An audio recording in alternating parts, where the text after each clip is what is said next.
Welcome back to another video.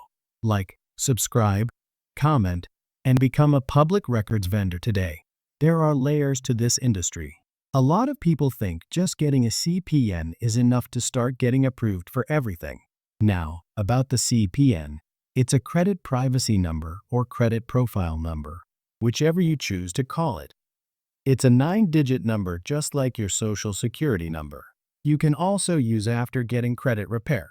You can use it to apply for credit and get approved. But remember, if you build up your CPN right, you're on a whole different level. A lot of people think just getting a CPN is enough to start racking up credit cards. But no, there are steps to this. To build a strong CPN, you must establish verified public records.